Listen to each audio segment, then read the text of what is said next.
बिस्मिल्लाहिर्रहमानिर्रहीम। अस्सलामु अलैकुम वरहमतुल्लाहि वबरकातुहू। मोहतरम जनाब लतीफ़ खां पठान साहब, जनरल सेक्रेटरी कर्नाटका मजलिस इत्तेहादुल मुस्लिमीन, मोहतरम जनाब अल्लाह बख्श साहब जो बसवाना बागेवाडी के मजलिस इत्तेहादुल मुस्लिमीन के उम्मीदवार हैं, मोहतरम जनाब कौसर मोहिउद्दीन साहब रुकन असम्बली तेलंगाना, बीजापुर के मजलिस इत्तेहादुल मुस्लिमीन के सदर और तमाम अराकीन, मोअज़्ज़िज़ हाज़रीन कराम, इज़्ज़तदार माँ और बहनों, बुजुर्गान कौम और मिल्लत और मेरे नौजवान साथियों, ये मेरे लिए बड़ी खुशी का दिन है कि आज मैं एक तारीखी सरजमीन से आपके दरमियान में खड़े होकर मुझे कुछ बोलने का मौका मिल रहा है। ये वो तारीखी सरजमीन है जिस पर बसवन्ना की पैदाइश हुई, जो पूरी दुनिया में और पूरे मुल्क में एक बड़े सोशल रिफॉर्मर के तौर पर दुनिया ने उनको देखा, जिन्होंने जात पात को मिटाने की पूरी कोशिश की और जो हम संविधान में इंक्लूसिव इंडिया की बात करते हैं, वो इंक्लूसिवनेस के लिए उन्होंने बहुत मेहनत की। मेरे अजीज दोस्तों और बुजुर्गों, आज मैं आपके दरमियान में खड़े होकर बड़े ही तकलीफ के साथ इस बात को कह रहा हूं कि आज हमारे वतन अजीज भारत में राजौरी जम्मू एंड कश्मीर में हमारे 5 बहादुर फौजियों को आतंकवादियों ने, दहशतगर्दों ने उनकी जान ले ली। ये बड़ी अफसोस की बात है कि 5 हमारे फौजी मारे जाते हैं और कल हमने ये देखा कि हमारे मुल्क में मणिपुर में गुंडों ने मणिपुर की पुलिस ट्रेनिंग एकेडमी में घुसकर वहां से हथियार और एम्यूनेशन को उठा लिया और पूरे मणिपुर में चर्चिस को जला दिया गया और एक अजीब व गरीब माहौल वहां के आदिवासी लोगों के खिलाफ एक माहौल पैदा कर दिया गया। आप ये देखिए कि ये सब हो रहा है हमारे देश में कि 5 हमारे फौजी सिपाही मारे गए आतंकवादियों की तरफ से। मणिपुर जल रहा है, खाना जंगी हो रही है, मगर हमारे भारत के प्रधानमंत्री कर्नाटका में आकर जनता से अपील कर रहे हैं कि वो जो केरला में पिक्चर बनाई गई उसकी तायीद में प्रधानमंत्री अपने भाषण में बात कर रहे हैं। हम देश के प्रधानमंत्री से ये रिक्वेस्ट करना चाह रहे हैं कि प्रधानमंत्री, कर्नाटका का चुनाव जरूर है, मगर पाकिस्तान से आतंकवादी आकर हमारे 5 सिपाहियों को उनकी जान ले लिए।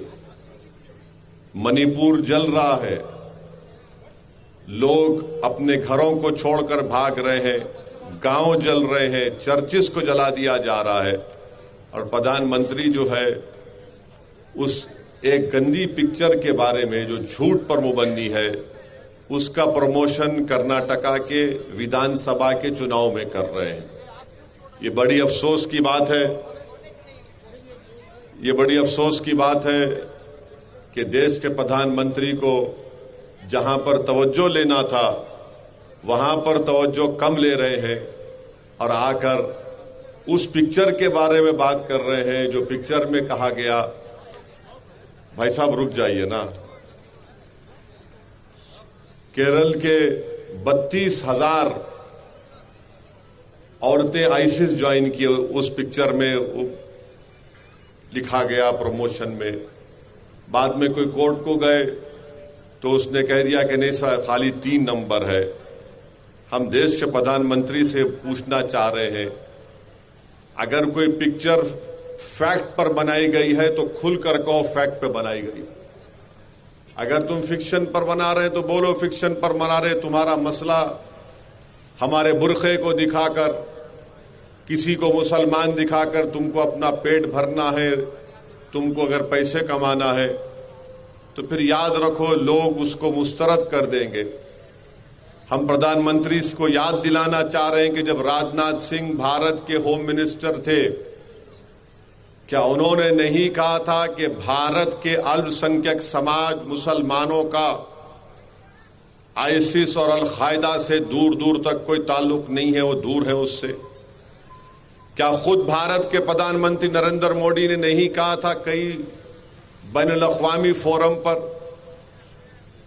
और आज इसको जोड़ रहे हैं, नफरत फैलाने की बात कर रहे हैं और देश के प्रधानमंत्री बोलते हैं कि सख्त सजा दो। उनके तकरीर में कहा अपने भाषण में कि आप इन लोगों को सजा दीजिए। क्या सजा देना चाहिए?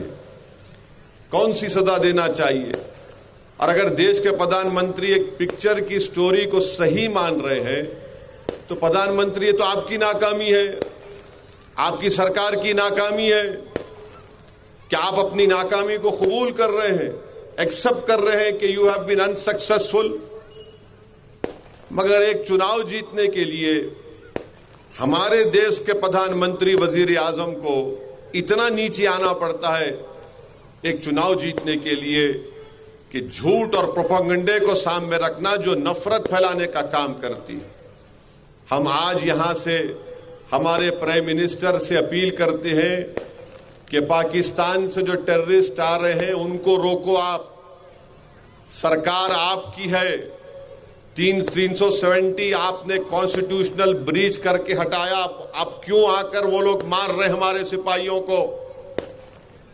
ये 10-12 दिन में एक तो सिपाहियों की गाड़ी जा रही थी, उस पर रॉकेट लॉन्चर से उनको शहीद कर दिया और फिर कल आज 5 हमारे सिपाही मारे गए। क्या हो रहा है हमारे देश में प्रधानमंत्री?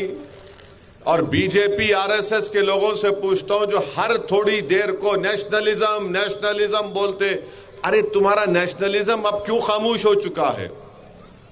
कहां गया तुम्हारा नेशनलिज्म? बताओ, बोलो तुम्हारा नेशनलिज्म कहां है?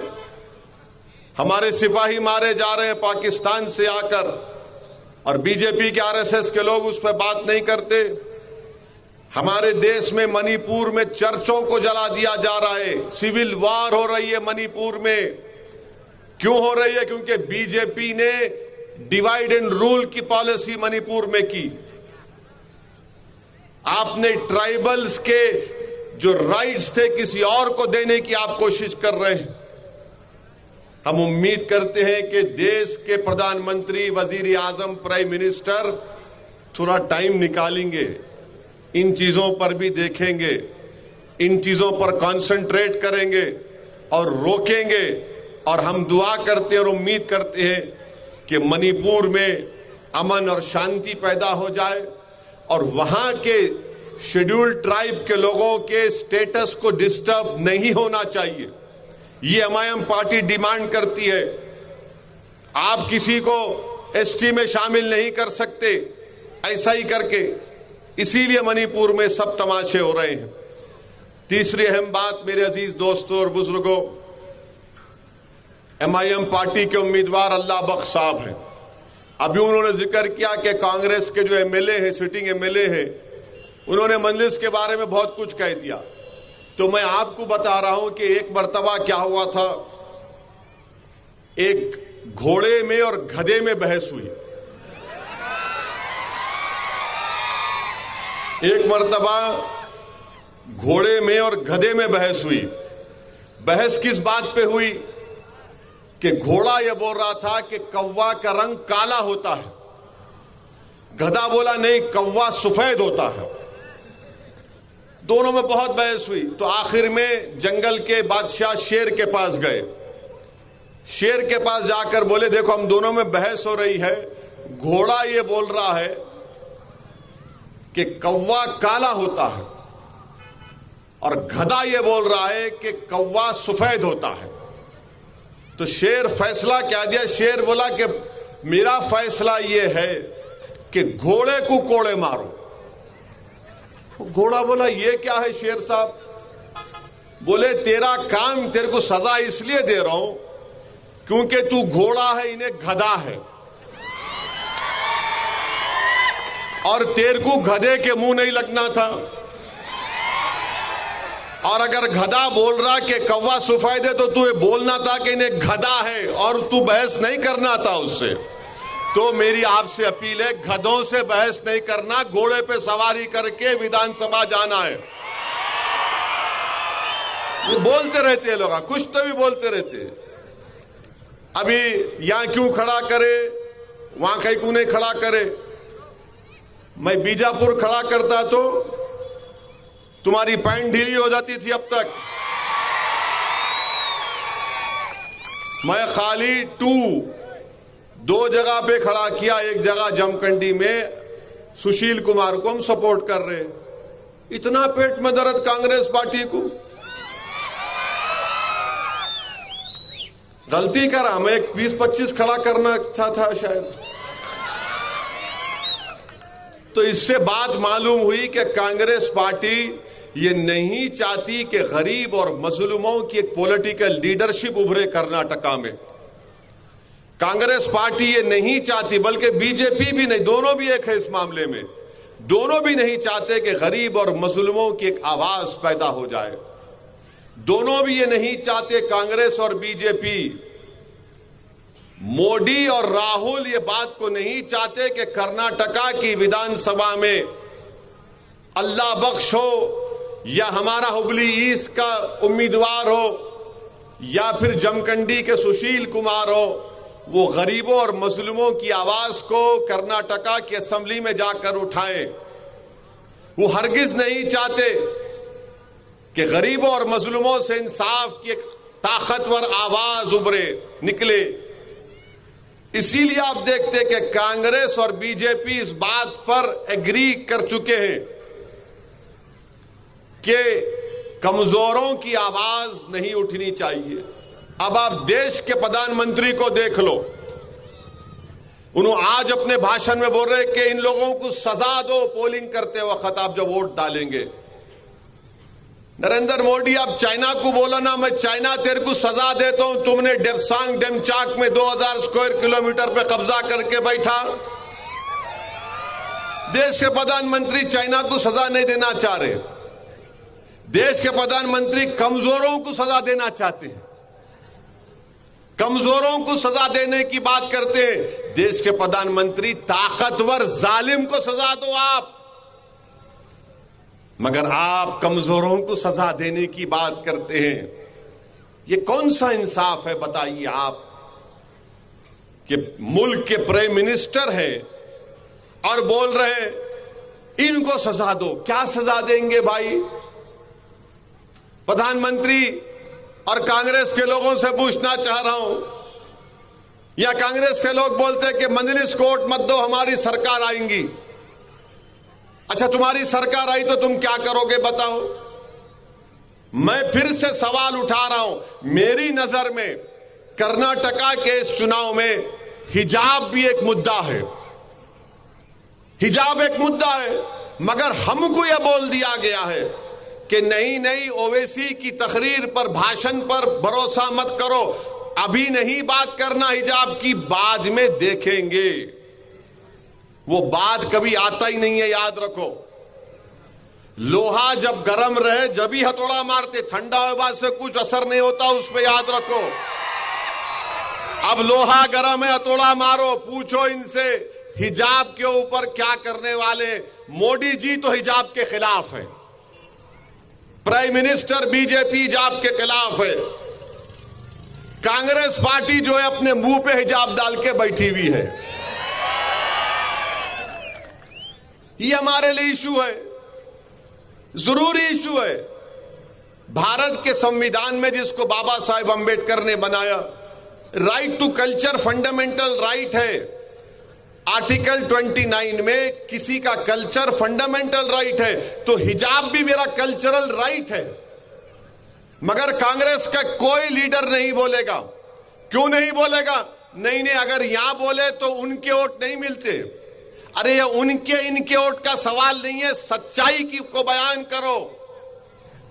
सच्चाई है कि इशू है, हमारे बच्चियां स्कूल को कॉलेज को नहीं जा पा रही हैं, मगर आप इस पर नहीं बात करेंगे। रिजर्वेशन इशू है, इस पर बात होनी चाहिए, क्योंकि रिजर्वेशन से ही गरीब लोगों को भारत के कॉन्स्टिट्यूशन आर्टिकल 15 और 16 के तहत कॉलेजेस में, गवर्नमेंट की नौकरी में, मेडिसिन डॉक्टर में, इंजीनियरिंग में, एमबीए में, एमसीए में, लॉ कॉलेज में, ये सब इनको कोटा मिलता था 4% का। भारत के प्रधानमंत्री तो नहीं पसंद करते कि माइनॉरिटी रिजर्वेशन हो, मुस्लिम रिजर्वेशन हो। उनको तकलीफ होती उनकी पार्टी को कि कोई गरीब का बच्चा डॉक्टर बन जाए, कोई बेवा की बेटी कलेक्टर बन जाए। इनको पसंद नहीं है। ये हमेशा चाहते हैं कि हम पंचर की दुकान पे रहें, हम फ्रूट की बंडी लगा के रहें, हम छोटे छोटे दुकानों में काम करें और पूरी जिंदगी हमारी गुर्बत में बसर हो जाए। और क्यों कह रहा हूं, बोल रहा हूं आपको, अंग्रेजी का एक वर्ड है इंटर ऑपरेटेबिलिटी, यानी अगर मेरे दादा उनकी उम्र में, उनके जमाने में अगर 1000 रुपये कमाते थे तो दादा का बेटा कम से कम 1500-2000 रुपये कमाना। तो ये जो डेवलपमेंट हुआ है हमारे मुल्क में, दलित आदिवासियों का डेवलपमेंट हुआ। अगर कोई दलित के वालिद दादा उनके 1000 रुपये कमाते थे तो आज उनका पोता 2000 रुपये कमा रहा है। मगर अगर किसी का पोता दादा से कम कमा रहा है तो भारत का मुसलमान, ये डेटा है, उसका डेटा है, इसमें कोई इनकार नहीं कर सकता। अगर कोई कर रहा है तो बोलो, मैं तैयार हूं तुम्हारे साथ डिबेट करने को, मगर इस पर बात नहीं करेंगे।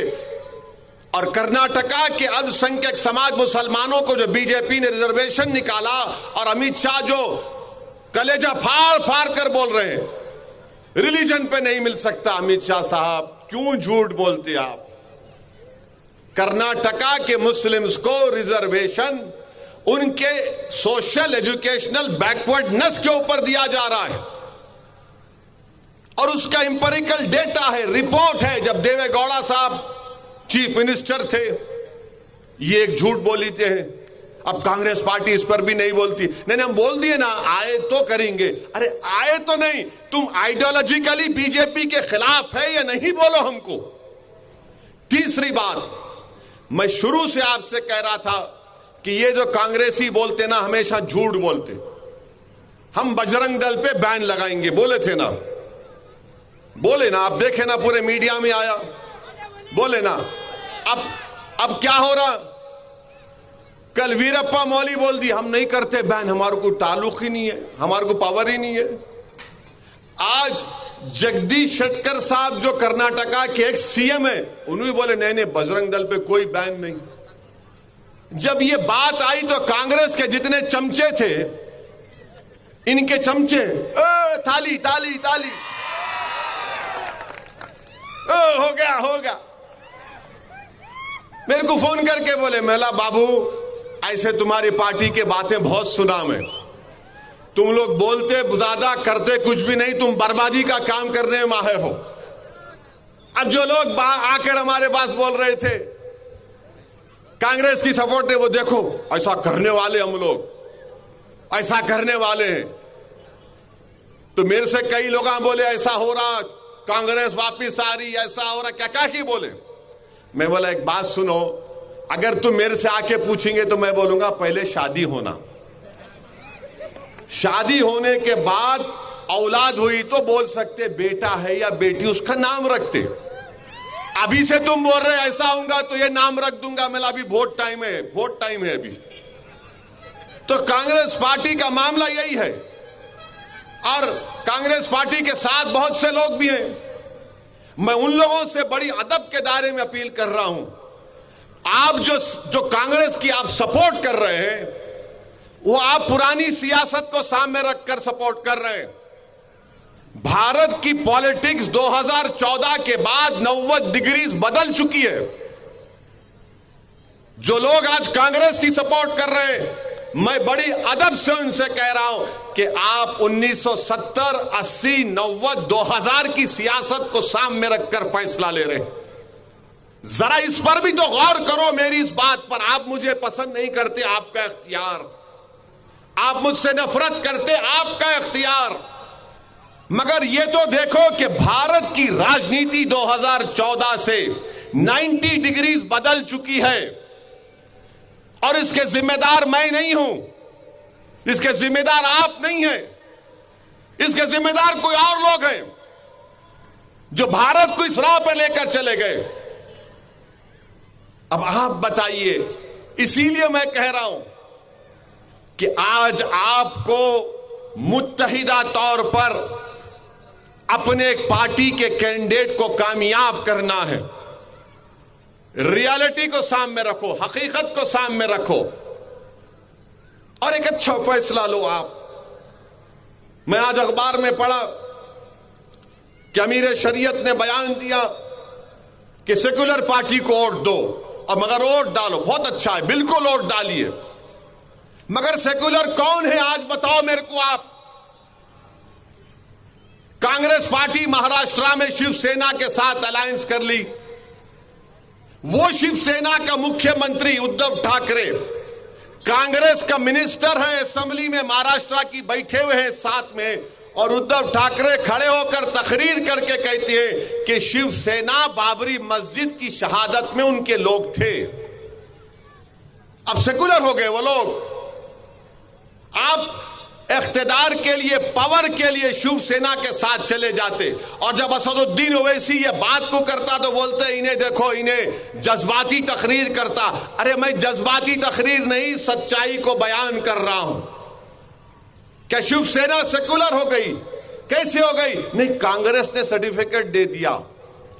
क्या कांग्रेस के लोग, आप देखते होंगे कि कोर्ट होता है, कोर्ट के बाहर लोग एक टेबल बेंच डाल के बैठते, नोटरी कराना है, एफिडेविट लिखाना है। क्या कांग्रेस पार्टी वो हो गई कि जिसको तुम सर्टिफिकेट दियो उन्हें सेकुलर, जिसको नहीं दियो उन्हें कम्युनल? ये आपका हाल हो चुका है।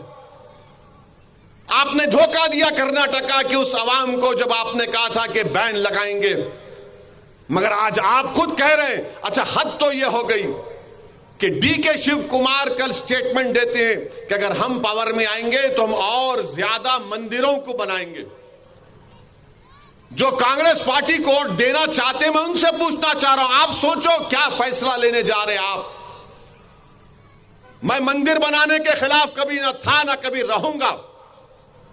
मेरा बोलना यह है कि जब आप ये काम कर रहे हैं तो फिर आप स्कूल क्यों नहीं बनाते? अब आज कर्नाटका में 92% जो गवर्नमेंट स्कूल को बच्चे जाते, 3rd क्लास के बच्चे 2nd क्लास की किताब नहीं पढ़ सकते। स्टैंडर्ड को इंप्रूव करो। गवर्नमेंट स्कूल में बच्चों को उनकी रिक्वायर्ड डाइट खाना नहीं मिलती, उसकी बात करो। कांग्रेस पार्टी मंदिर बनाने की बात कर रहे हैं, तो मैं कह रहा हूं कि हुबली में एक सादात की दरगाह को तोड़ दिया गया, मस्जिद को आधा शहीद कर दिया गया। बनाओ ना फिर, आप उसकी भी बात करो। आप नहीं बात करेंगे? नहीं, थाली मारने के लिए नहीं बोल रहा हूं, सोचने के लिए। मैं तुम्हारे थालियों का मोहताज नहीं हूं, मैं तुम्हारे दुआओं का मोहताज हूं। उसकी बात नहीं करेंगे आप। पर डीके शिव कुमार को बोलना चाहिए था ना कि हम चर्च भी बनाएंगे, मस्जिद भी बनाएंगे, स्कूल भी बनाएंगे, मगर नहीं। कांग्रेस पार्टी का ऑफिशियल पॉलिसी यह है, ये डीके शिव कुमार बोले। यही बात से मुझे तकलीफ होती है। अगर यह पूछा जाए भाई क्यों नहीं बोले,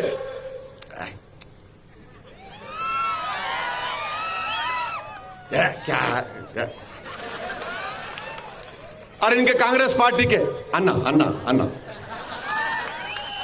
अरे कहे का अन्ना बाबा, बराबर है, कोई बड़ा छोटा नहीं है। डीके शिव कुमार अगर यहां पे है तो मैं भी यहां पर हूं ना, मैं नीचे हूं ना उन नीचे, बराबर है। उनके ने ज्यादा दौलत होंगी मगर मैं बराबर हूं ना। ये भारत का संविधान बोलता है। मगर नहीं नहीं, बीजेपी को हराना। अरे बीजेपी को हराओ बाबा, कौन रोक रहा? हम भी जा रहे बीजेपी को हराना।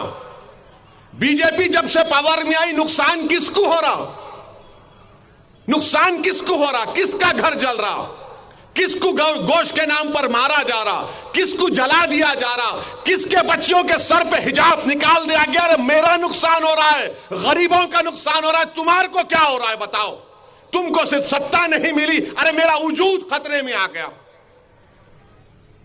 मेरी तहजीब खतरे में आ गई। तुम मुझे बोल रहे हो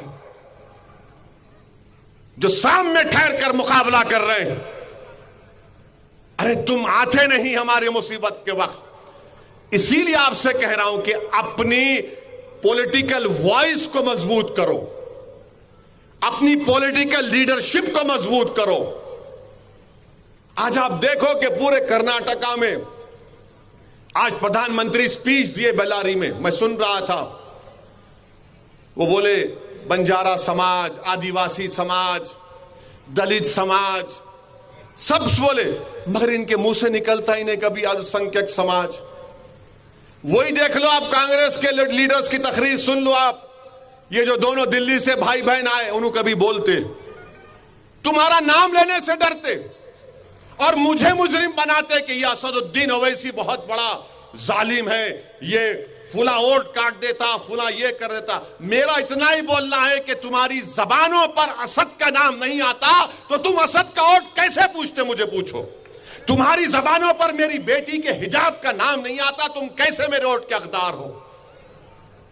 तुम्हारी जबान पर हुबली की सादात की दरगाह को शहीद कर दिया गया, तुम्हारी जबान पर नहीं आता, मगर तुमको असद का वोट चाहिए। मेरे अजीज दोस्तों और बुजुर्गों, ये भारत की मौजूदा पॉलिटिक्स की रियलिटी है, यह हकीकत है। मैं पॉलिटिकल सेकुलरिज्म को कभी नहीं मानता था, ना मानूंगा।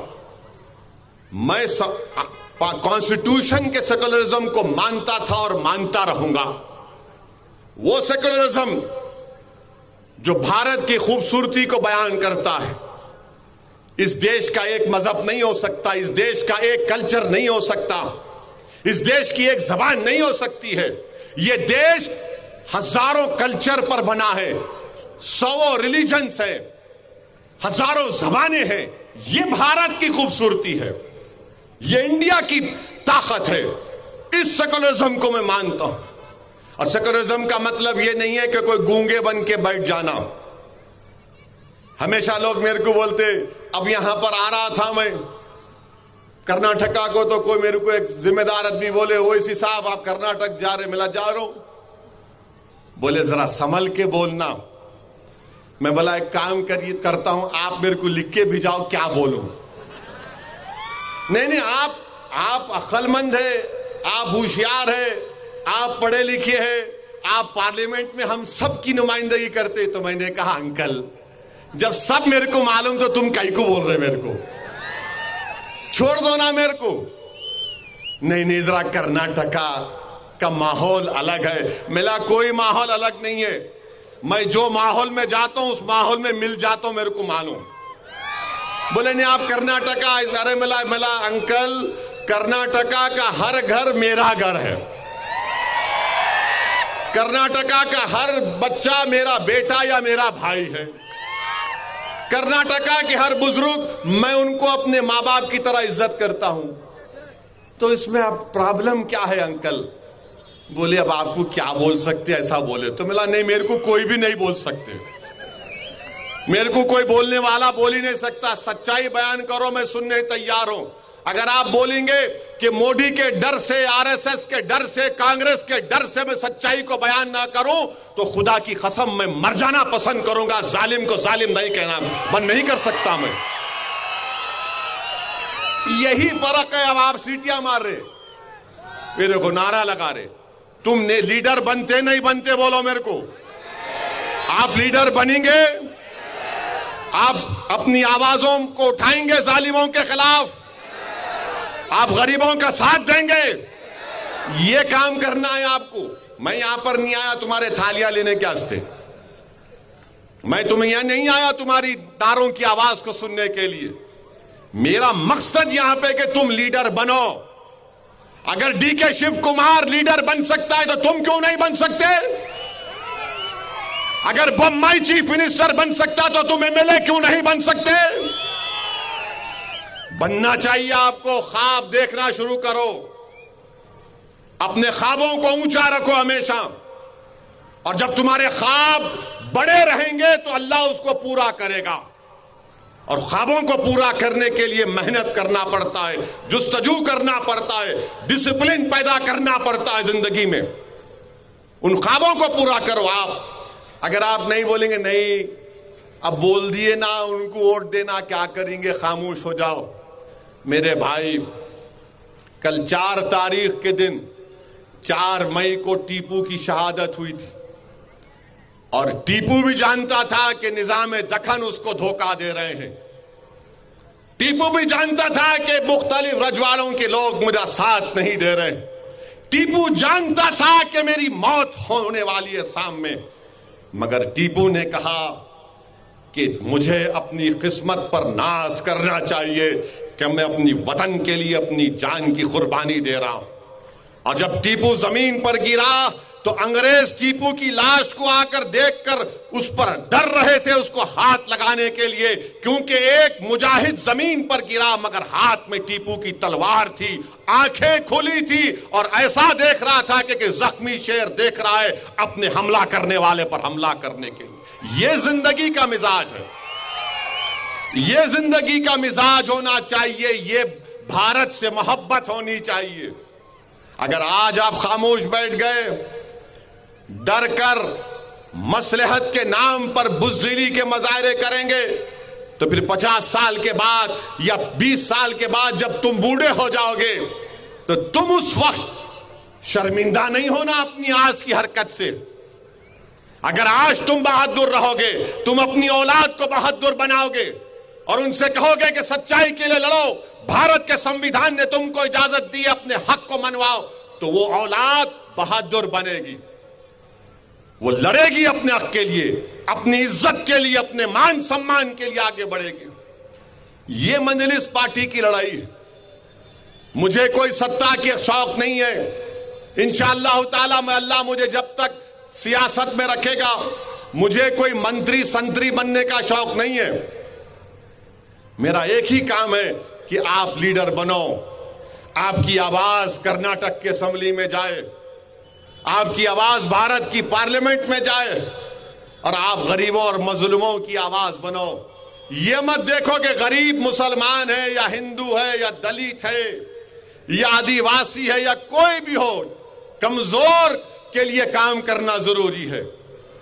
जो कमजोर है वो आपकी आंखों में ताकतवर होना चाहिए।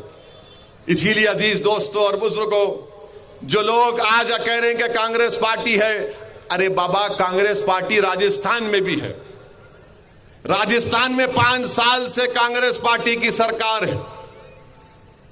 वहां पर आज से 1.5 महीना 2 महीने हो गए, अभी जुनैद और नसीर को जिंदा जला दिए। ये गौरक्षक जो हरियाणा से आकर उनको पकड़कर लेकर गए, हरियाणा में जिंदा जला दिए। 12 लोगों का नाम एफआईआर में, खाली 2 या 3 पकड़े गए। अब तक 2 या 3 पकड़े गए 1.5 महीने में। यह कांग्रेस पार्टी का गवर्नेंस है। वहां पर बहुत बातें कर सकता हूं आपको, मगर आपसे अपील यही कर रहा हूं कि इस यहां पर अल्लाह बख्श के हक में आप अपने वोट का इस्तेमाल करिए। ये कांग्रेस पार्टी के एमएलए साहब जो 10 साल से एमएलए हैं, बोलते रहते कभी भी घोड़े बनना, गधे नहीं बनना, याद रखो। गधा हमेशा बोलता कौवा सफेद है, क्या कर सकते हो उसको, उससे बहस नहीं करना। हम कभी बहस नहीं करना। आप अपने मंजिल को सामने रखो। मजलिस पार्टी आपकी आवाज है, मजलिस पार्टी आपकी ताकत है। मजलिस पार्टी कमजोरों की एक आवाज बनना चाह रही है पूरे भारत में।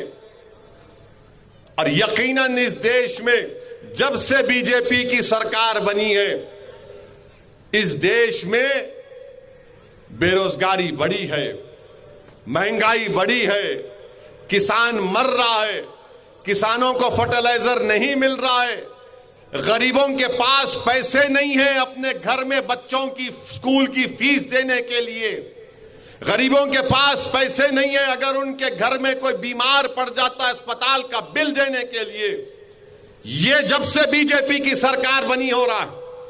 और मैं फिर से कह रहा हूं, कांग्रेस पार्टी में दमखम नहीं रहा। अभी कांग्रेस पार्टी में दमखम नहीं रहा। उनमें दमखम रहता, उनमें ताकत रहती तो 2014 में मोदी देश का प्रधानमंत्री नहीं बनते। अगर उनमें इंटेलेक्चुअल ऑनेस्टी होती तो 2019 में दोबारा प्रधानमंत्री नरेंद्र मोदी नहीं बनते। मगर ये कमजोर हो चुके हैं, ये कमजोरी के मुजाहरे कर रहे हैं। पहले बोलते बैन करेंगे, उसके बाद देखे कि नुकसान हो रहा तो बोले नहीं नहीं हम कैसा कर सकते। अरे जब तुमको नहीं मालूम तो क्यों बोले? तो इससे मालूम हो रहा कि उनका जो पूरा इलेक्शन का जो मैनिफेस्टो है वो सिर्फ आपको दिखाना। और ये बात अपनी कहकर खत्म कर देता हूं कि बीजेपी का भी मैनिफेस्टो है, कांग्रेस का भी मैनिफेस्टो है। बहुत वादे कर रही है, ये करेंगे, ये देंगे, वो देंगे, ये देंगे। मन ऐसा दिख रहा कि पूरा दे देने वाले आपको। तो हमारे भाई अकबरुद्दीन ओवैसी असेंबली की एक तकरीर में किस्सा बोले थे।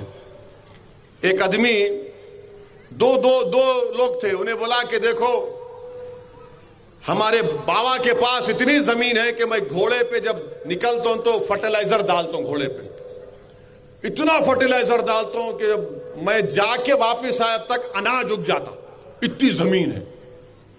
आदमी बोला आपके तुम्हारे पास इतनी जमीन है? तुम्हारे बाबा का नहीं? हाँ। उन्हें बोला हाँ, हम घोड़े पे जाते, ऐसा फर्टिलाइजर फेंकते, वापिस आए तक पूरा अनाज। तो दूसरा दोस्त बोला इन्हें लंबी छोड़ दिया, मेरे को भी लंबी छोड़ना है। बहुत लंबी झूठ बोल दिया। तो उन्हें क्या बोला, हमारे अब्बा के पास एक बड़ा बंबू है, जब हमारे अब्बा का दिल नहीं लगता तो उन्होंने घर के छत पे आके ये चांद को इधर से इधर करते, इधर से इधर करते। तो दूसरा बोला तुम्हारे अब्बा वो बंबू कहां रखते? उन्हें बोला तेरे बाप की जमीन में रखता हूं। तो ऐसा है गरीबों को, बस कुछ तो ही बोला, बेचारा गरीब है, तुम्हारे को ये देते, तुमको वो देते, तुमको ये देते, जीतने के बाद उन्होंने घर को ले जाते, तुम खाली हाँ क्या हुआ कहां है? तो देख समझकर फैसला करो। यकीनन बीजेपी को हराओ आप, मैं नहीं बोल रहा हूं मत हराओ बीजेपी को, मगर जहां पर मजलिस है मजलिस को भी तो वोट दो, मौका दो। और कांग्रेस पार्टी पे ज्यादा भरोसा मत करो आप, कांग्रेस पार्टी पे ज्यादा भरोसा मत करो। जितनी बर्बादी आज हमारे पास है वो उनकी देन है, याद रखो। तो 10 तारीख के दिन सुबह सुबह निकलिए और इस विधानसभा में अल्लाह बख्श आपका निशान पतंग का है, और पतंग के निशान पर बटन दबाकर अपने इत्तेहाद का सबूत दीजिए। आपका फिर से शुक्रिया। अस्सलाम वालेकुम व रहमतुल्लाहि व बरकातहू।